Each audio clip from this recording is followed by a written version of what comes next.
We examine VGK's special teams from the past season coming up ahead on this edition of Locked On Golden Knights.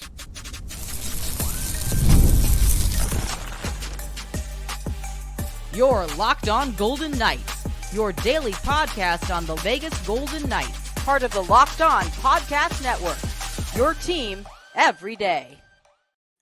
Tony Cardasco and Chris Golick from Las Vegas. Thanks for making us your first listen each and every day. Find us wherever you get your podcast, and please subscribe to the Locked On Golden Knights YouTube channel. We are brought to you today by FanDuel.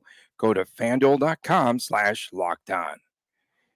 There was a period of time when VGK struggled bad on special teams, Chris, this past season.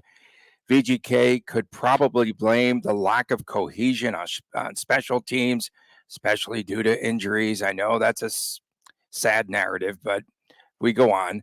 But the Golden Knights were just 2 for 22 at one point on the power play when they started to slump there back in, I think, December and early January. I just remember Cassidy's introductory press conference. Remember that one? We go way back, and Kelly McCrimmon said he kind of glossed over special teams. Yeah, it's all going to be handled. This guy's great on special teams, blah, blah, blah. He always had with the Bruins, they were always in the top 10 in both special teams categories. And this past season, VGK 7th on the power play, 16th on the kill, just 79% there. What are some of your takeaways, your impressions of VGK's special teams this past season? I mean, 50 games, right? Everyone's pretty healthy-ish on the team. Yes, there were some injuries that were – the big injuries really didn't come until January. And early on, I believe for the first month or even the first month and a half, the Golden Knights were in the top 5 on the power play. So they had things going. They had things figured out. And then obviously the injuries came and the decline of the power play came. Just a reminder, 20.24% was what the Golden Knights power play percentage was.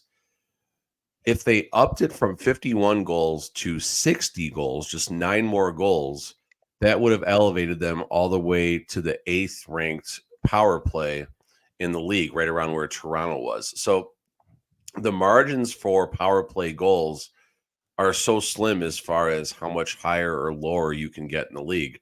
Last year when the Golden Knights won the Stanley Cup, they were 18th overall. So, I mean, how important are these numbers? I don't know. Do you need an Edmonton, Toronto type, Tampa type of power play to win a Stanley Cup? No, I don't think so. But it definitely makes things a lot easier on the team. I think my number one narrative for the offseason is Mark Stone's comments about the team needs to put themselves in a better spot so they don't go against the top seed in the Western Conference. You're watching Dallas just completely undress Colorado right now, and Golden Knight fans are like, one goal. That's all it was. One goal away, and it could have been the Golden Knights doing that same thing right now. So curious to see how the power play is handled. Of course, some moving pieces potentially next season as well. So I don't think the power play is in line to be any better unless everyone has a healthy season, which, well, that's not ever going to be the case. Jack Eichel had 11 power play goals this past season to pace VGK. You just have to go back to Pete DeBoer, had some miserable stretches with Steve Spott there, and they were 0 for 19. Remember that stretch, and like 0 for 22. So there is improvement over the past coaching regime as far as special teams are concerned. Stars second-ranked power play in the playoffs right now, 30.77%. The revenge tour. I just wanted to ask you, though, who is actually coaching special teams? Because, again, 3 head coaches on the bench there. So Dominique Ducharme and John Stevens, who is handling special teams currently. Is it a combination thereof? Good question. I don't know. I don't have an exact answer for that, but because we can't talk to the team. Okay. We can't talk to those assistant coaches. Yeah. I mean, I'm sure the answer is out there, but I don't know offhand. I think the bigger question is what's being done to actively improve it. And then you do mention all the head coaching pedigree and stuff behind the bench. You know, this is one of the things that this is a narrative that's not at all talked about by anybody really except us. I think maybe someone will we'll take a Someone will deeper steal dive it into today. this. They'll steal it. But we've talked about the concerns about the chemistry behind the bench and how that could have played a part with the chemistry issues on the ice. Yes, injuries, I get all that, but the coaches have to mesh just as well as everybody out there. And did they? I mean, I don't know. It would have been a lovely question for someone to bring up in the exit interviews, myself included, if I could have been there, but I wasn't. So that's unfortunate. But curious to see if there's any changes in the offseason. If anyone is set for a promotion, there's always going to be a million head coaching changes. There's probably 2 or 3 vacancies right now, and that's sure to change as free agency looms. We know the power play unit for Bruce Cassidy has been successful, as we mentioned, in his Boston days. And that is mostly due in part to the fact that he does use a lot of his top offensive players on PP1.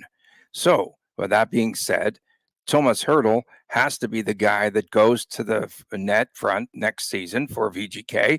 You have to put him there in the slot. And one of the biggest concerns, again, the lack of net front presence for VGK offensively, and defensively, same issue, the lack of net front presence. Yeah, I'm just grabbing the last couple of years of Cassidy's power play at Boston. I'll have that in the next interaction here. Yeah, I mean, I think how it's going to. Cassidy tried to create a balanced power play in the playoffs. So he took the team's leading goal scorer and put him on the second power play unit. I don't understand that. But you saw how many different stretches where, especially in the regular season, where the first power play unit played every single shift of the power play, maybe until the last 15, 18 seconds, if there was a face-off or a stoppage of play or something like that. So maybe that's something else that can be parking lotted, Tony, is management of the special teams personnel. So I think it definitely pays to load up with one unit for that reason. When you're attacking, you're not using as much energy, and you also give the depth players a better chance to rest and recover throughout the game. So, yeah, I mean, next year, obviously, you load up with Eichel and Hertl, and Hannafin's going to be the quarterback. I don't know where Theodore might fit into that equation. He's probably not going to. Ivan Barbashev would be another one, obviously, to go hard into the net. And then I don't know. I don't know if William Karlsson is a power play one type of player. We'll see how Cassidy feels about that. We did have 30 goals. I don't know how many of those were on special teams, though. About half were empty netters, too. You have to point that out. You were out there coating the ice yesterday. I was. What were some of the more interesting things that were painted there on the non-ice? The ice was definitely very, very. What's it called? Thin. Was it bad ice? It was very. You couldn't skate on it. It was that thin yesterday. They always do that for the paint the ice just because they're getting ready to melt it all, which is probably what's happening right now. It's a good event, and it's always the best possible way, in my opinion, to just put a bow on the season, just to kind of end everything. I have to interrupt you for just a second. Please do. Was Bruce Cassidy on the thin ice? Is he on thin ice? Ooh, I knew you had I knew you didn't give a rat's butt about the event. You just wanted to set me up there. No players, no one there. You saw like Darren Millard and some of the media people there, but really it was just more about the fans kind of having their moments. And what I will say is I did see a lot of March or so references on the ice. March, you don't leave, and day effing one, and all that stuff. Did they have to erase many of those? What about the LTIR one? So they do give you the speech when and this goes back to the first time they ever did it. Back in season 2, when all that not a major drama happened, I put not a major on the ice, and they even scraped that nonsense off. So they try to keep it all notes extremely positive, nothing controversial or anything like that. And me and Chris and the family were walking the ice, and I stop at the blue line. I see LTIR number 61, and this VGK fan with a poop grin on their face as they're doing it. So I'm like, okay. So I'm like, this ain't gonna last right now. And I take a picture of it, and I think they were confused. Like, what do you mean they're not gonna leave this on there? I said, no. It will not outlast Bruce Cassidy's shelf life as a coach, but it doesn't have much longer. There you go. Some of the fans thought that I was there, so I knew when I put that out there it was going to cause trouble when I put that tweet out there.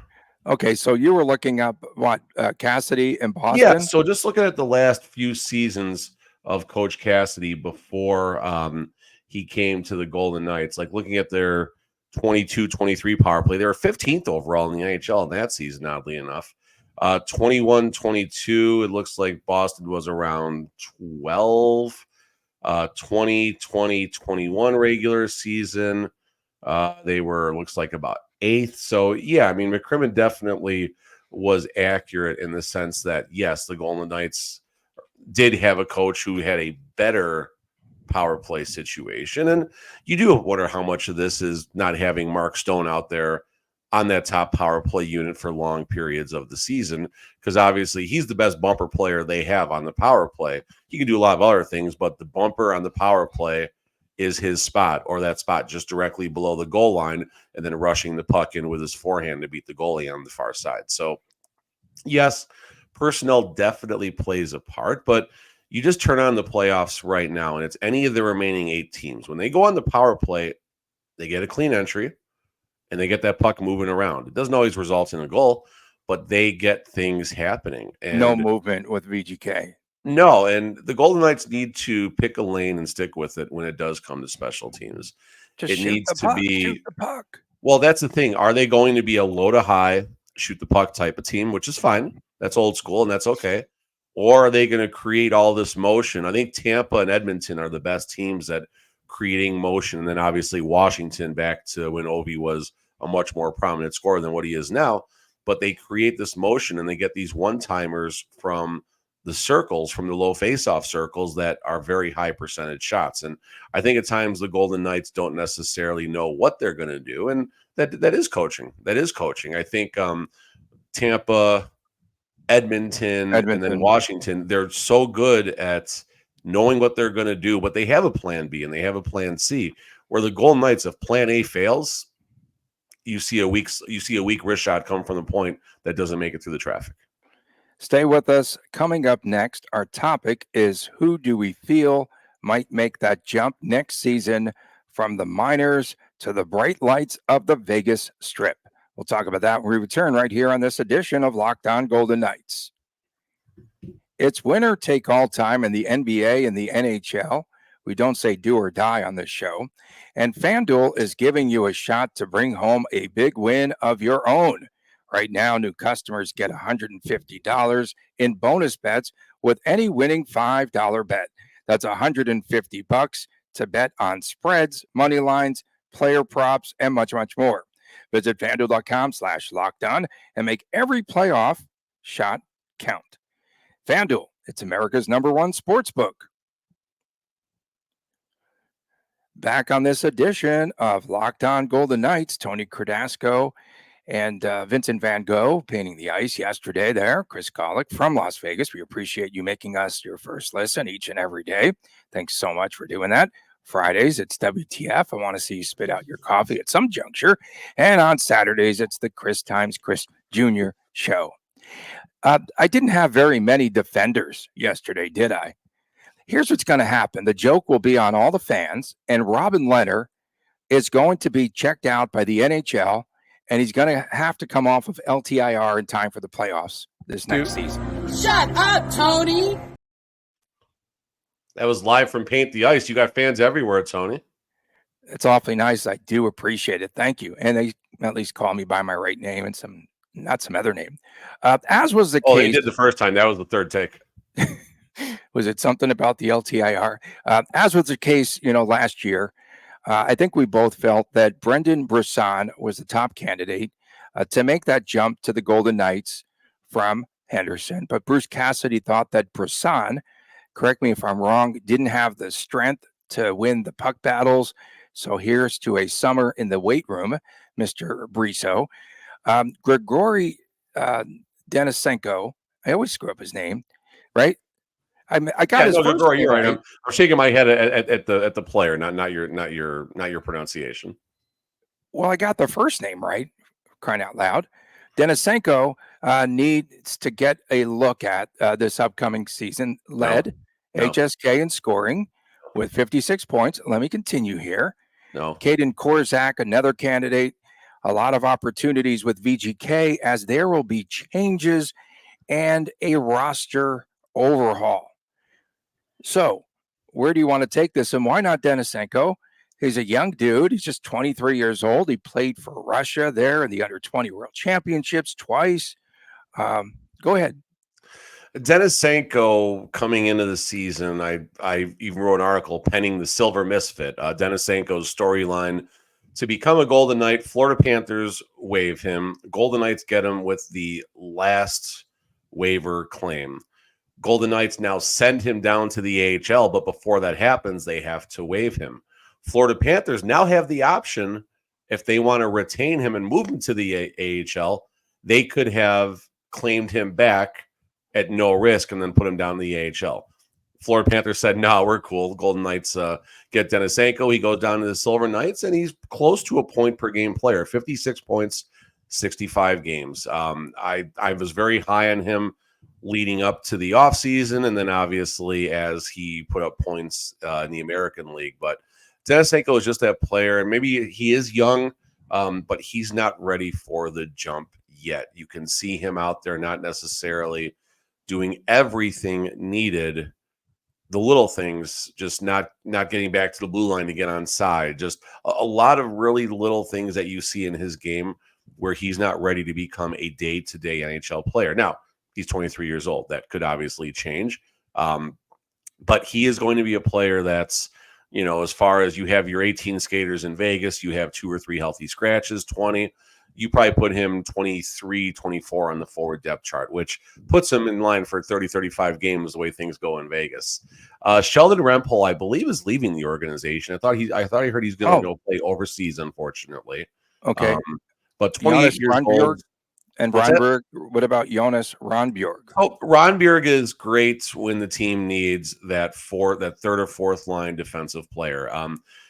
Coach Cassidy turned heads early in the season when he loaded up on the third line with Ronbjorg, Carlson, and I forgot, it might have been Amadio as well. Everyone's wondering why Ronbjorg was on the wing, and that line actually shut down McDavid that game in all 5v5 situations. No, McDavid shuts down McDavid. I mean, fair enough, unless he's taking a cross check in the chin and the neck. So who's definitely in line to make that jump and have an immediate full-time role?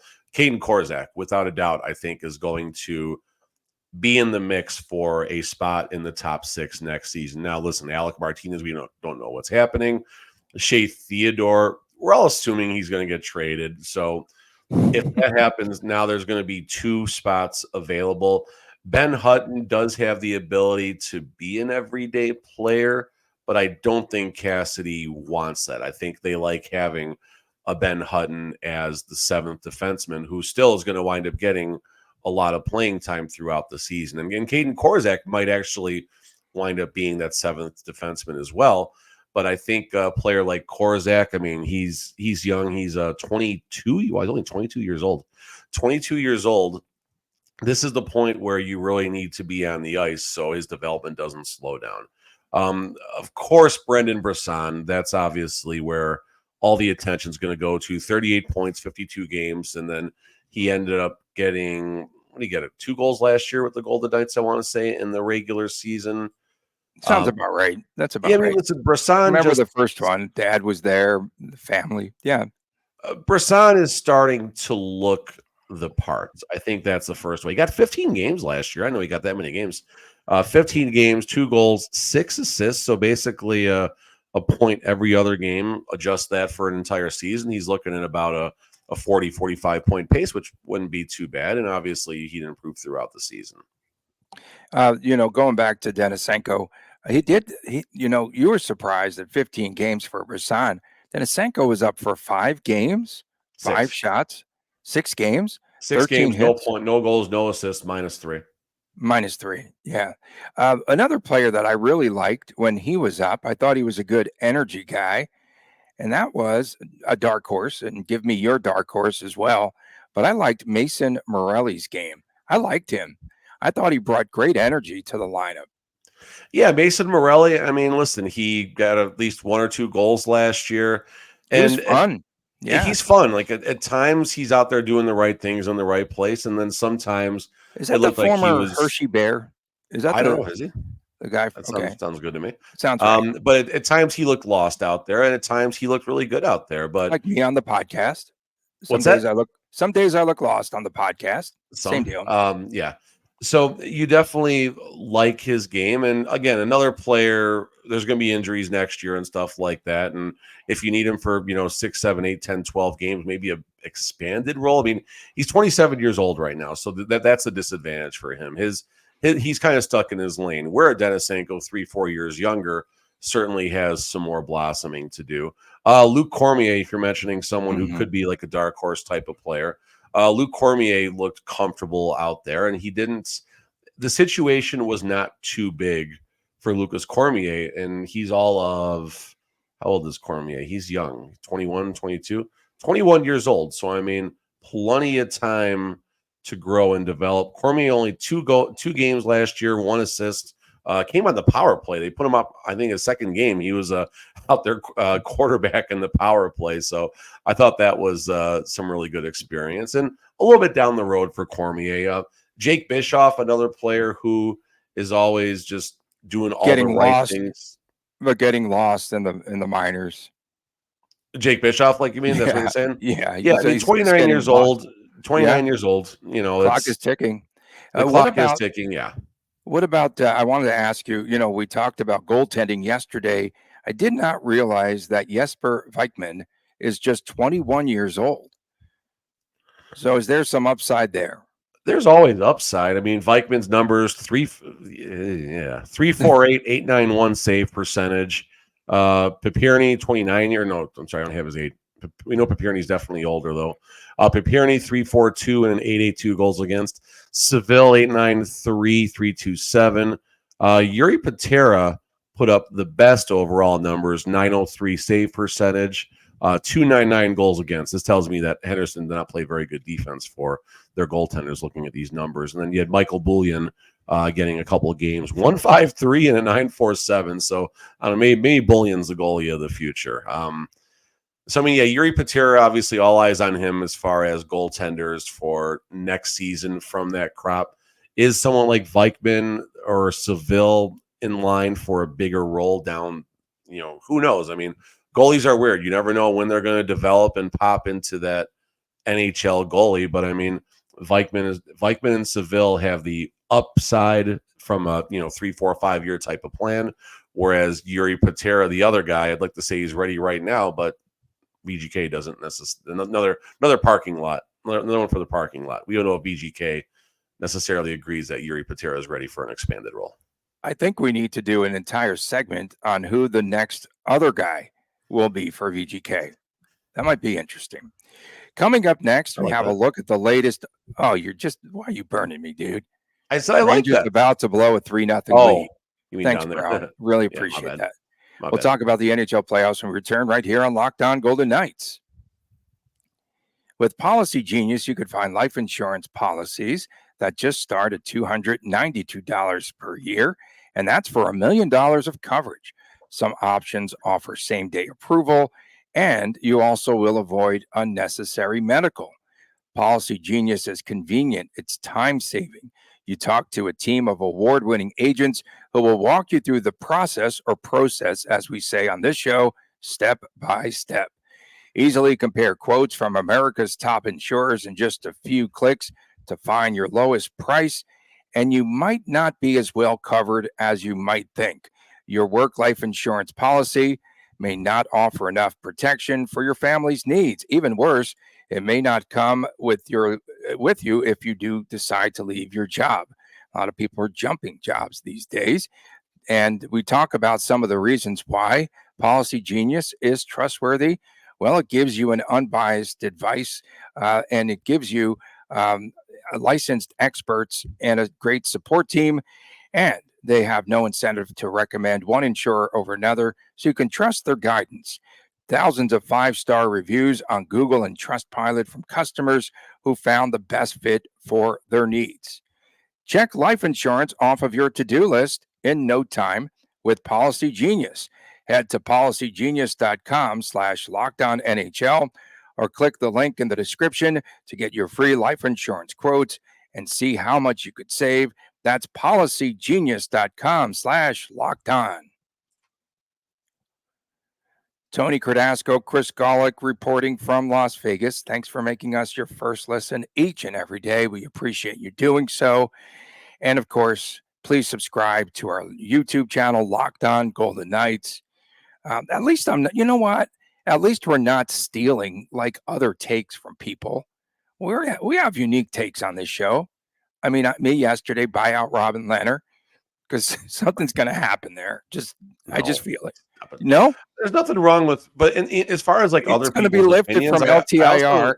He's going to have to play in the playoffs because they're going to do the medical exam. It's going to be on the up and up for once, and he'll be back. Listen, with Robin Leonard's situation, you never know. But as far as like other ideas and stuff, I also think it's okay to react to other people's ideas. I did see, I'm not going to name the person, but I did see someone getting a little upset that they're seeing like writers and podcasters and journalists like reacting to articles that other writers write. Isn't that what modern day journalism is now? Just reacting to we don't know. Yeah, that's not applicable on this show. It wasn't a shot like at us by any means. Some has one on Twitter, and yeah.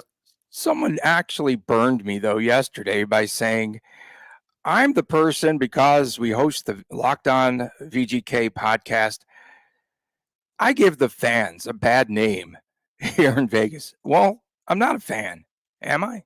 Last I checked. No. Okay.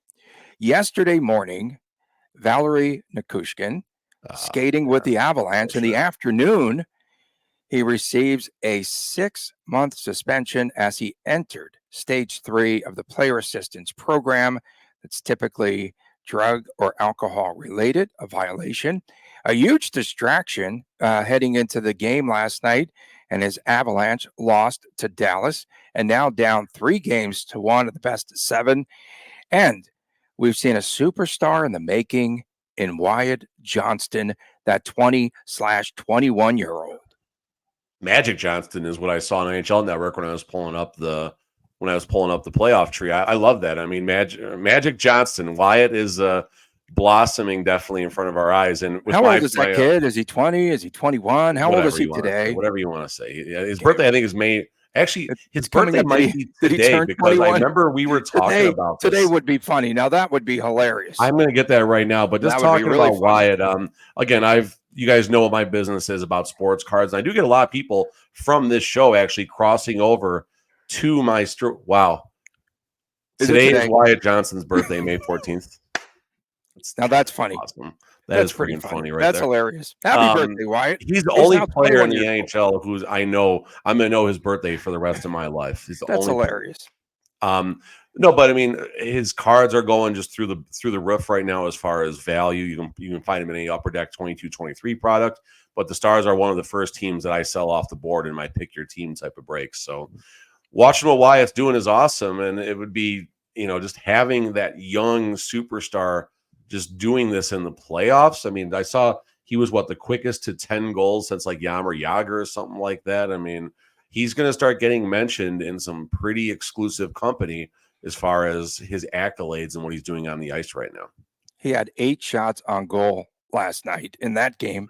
How about our boy Dadonov? 3 goals and 2 assists. He's come back from the dead. Well, and he's on the fourth line. That's the other thing. I mean, they have a former 20-goal scorer on the fourth line in Dallas. They're deep. They are friggin' deep. Is Pete DeBoer, I haven't really noticed or checked on it. Is he still playing there with just 5 defensemen? I think so. I think that's still playing. Yeah, it's working. That's the formula. They talk about that in ESPN. And if there's one kink in the armor right now for Dallas, I do wonder, as the minutes get tougher, as the playoffs get deeper. But I think Hakanpää, I could be wrong, but I think they have a 6th defenseman who would get a more steady workload, who is still recovering. So that situation might fix itself if and when they advance to the next series. I know I told you I was greatly concerned with my New York Rangers. I just know this team, right? Your team. Chicago, never satisfied fan in you, or is that literally were you legitly concerned that this could happen because they dropped 1 game? Absolutely. What did you see in their game? Did you see something in their game that had you concerned? The slow start there in game number 4. I just didn't like Shesterkin. He again plays in waves, right? I think either he's in a zone or I've seen the downside to Shesterkin. You just described every goal in the NHL, but I understand what you're saying. Yeah, I don't. Hey, that's another thing for the parking lot. I don't see any dominant goalies anymore in the NHL. But I just felt like defensively they're not playing as well. And so I think we're going to have a game 7 in that series. We know our teams. I told you it was 3-0. They lost the game, and I go, danger, danger. I can just sense it. So the Rangers could be what, the 5th team to blow a 3-0 lead, I think. I think 4 teams danger have done Ranger. it, Yeah, could be. I know my team, and I said if they last 2 series in the playoffs, it's pretty good because they won the President's I'd be Cup. worried about the collateral damage, even if they do win the series now, as far as going forward. Vancouver's Carson Soucy suspended 1 game, as I told you. You did. You cannot. You can cross-check anyone. You can do it to Mark Stone in his back, but these superstars for the ratings, you got to protect. You have to protect Connor McDavid. The NHL has drawn a line on what is actionable as far as Department of Player Safety. So you saw Vander Kane earlier in that same series just slew foot someone during a play. Actionable offense from player safety, nothing happens. You saw the Brad Marchand, Sam Bennett situation where Bennett just throws this crazy right-hand hook at him as Marchand is trying to hit him. And then you have the Soucy situation. So what the NHL is basically saying is those other things that happen, they happen during the game where players are engaged in competing and trying to win a hockey game. Whereas the Soucy situation was after the game, game's been decided. It's not a hockey. None of these are hockey plays, but it's definitely not a hockey play in a game that's been decided. So if that's where the NHL is drawing the line, if something like that happens after the game and they're just going to start handing out suspensions, okay, fine. In the grand scheme of things, I just don't see how this is where the NHL starts putting their foot down after the slew foot. I'm not going to, it sucks. Slew foot, Bjorn foot. Yeah, that's not going to lead to a suspension, probably even in the regular season, to be completely honest. But I just go back to that Bennett situation, not a hockey play, but like, okay, if Bennett would have punched McDavid in the same circumstance, player safety would have had the meeting planner go out 30 minutes after that game ended. But it's Marchand who has a history of being that same person. It's like, he probably had it coming, which isn't right. That's not right. I could see. I knew there was a suspension coming because player safety. They woke up. Right. They were up by around 9:00 airtime.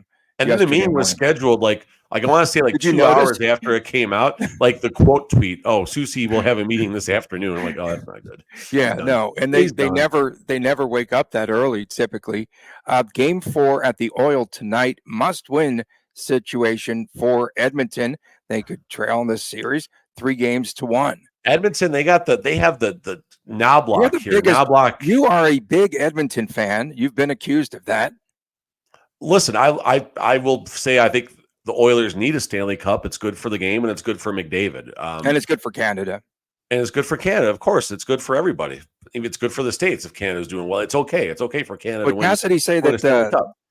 Cassidy say that Canada is down there? He might. He might. Probably Detroit at least. Because he says Dallas is up there. Remember. Well, Detroit is south of Toronto, so I don't know. But anyway, looking at Edmonton, they have the tough decision to make. They have a decision coming into Game 4 of the second round. Do they go with Stuart Skinner or Calvin Pickard? This is a tough decision. Man. Can you believe what Knobloch has to decide between? And someone, I think David Staples, actually, my Edmonton buddy put the tweet out there, and I said it's like choosing between lethal injection and the electrical chair. That's funny. And then we also have Florida. Could they close out the Bruins tonight, up 3-1? The Panthers, as far as I'm concerned, are the team to beat. I called Panthers to win the cup if it was Panthers and any team besides the Golden Knights as far as the remaining teams in the playoffs. Wait. You said the winner would come from the West before the playoffs, or were you just touting VGK? I was probably saying the winner would have come from the VGK Dallas series. I mean, listen, the playoffs, they take all sorts of different rides, right? You think you know one thing one day, and the Boston Carolina, Edmonton, and Colorado could be the next 4 winners, and everything is a completely different vibe all of a sudden for the next episode as far as our playoff update. And that's the fun. That's the fun of the NHL Stanley Cup playoffs right there. No one knows what's going to happen. No one knows. What's more interesting, the NHL Stanley Cup playoffs and the unpredictability, or Kelly McCrimmon in the offseason? This is going to be a fun one. This will be a fun offseason for They're a VGK. 35-minute show in the offseason. What are we doing here? I know, every day. There's so much to talk about. There was another note that we wanted to pass along. Yes, the NHL awards are coming back to Las Vegas on Thursday, June the 27th at the Fountain Blue, and tickets do go on sale this Friday. That's May the 17th at 10 a.m. It's a pretty cool event. It's a cool event. You should definitely. It's a great event. You get to see the players just in different circumstances, but if you see Henrik Lundqvist, do not compliment how he's dressed. He will completely blow you off. Wait, he'll be an there's a absolute story. person Come on. to you. Yeah, so I went to the NHL Awards in 2015 at the MGM, got hooked up, had backstage passes, free drinks, free everything, mucking it up with the hockey players, taking pictures with Rob Riggle in the Stanley Cup, seeing Jonathan Taves. I mean, it was a kid. I was a kid in a candy store that night. So we're off to the side of the stage watching something get presented. I'm like about 4 feet away from Lundqvist. I got a drink in my hand. He's got a drink in his hand. And I just peek over. I said, listen, dude, you're probably one of the best dressed players in sports. And that's it. Like, it wasn't like a drunken fan, go Rangers type of moment. It wasn't that at all. And I'm wearing a suit with a pass, so it's not like I'm some schmuck. I'm a schmuck, but I'm not some random schmuck that snuck backstage. And he looks at me, he's like, no, you got me confused. So I do a second take just to make sure. I got a pretty good eye for this sort of thing. I'm like, really? He's like, yeah, no, I'm not that guy. And I said something like, don't be a word that rhymes with. Can't say here. You can't say rhymes with prick. Can I say prick? And I said that and I walked away. Okay. So, yeah. We appreciate everyone tuning in, especially this guy that rhymes with shtick. For my man, Chris Golick, I'm Tony Cardasco. Please subscribe to the YouTube channel, Locked On Golden Knights. Shut up, Tony. And we'll see you again tomorrow right here on Locked On Golden Knights. And please take care.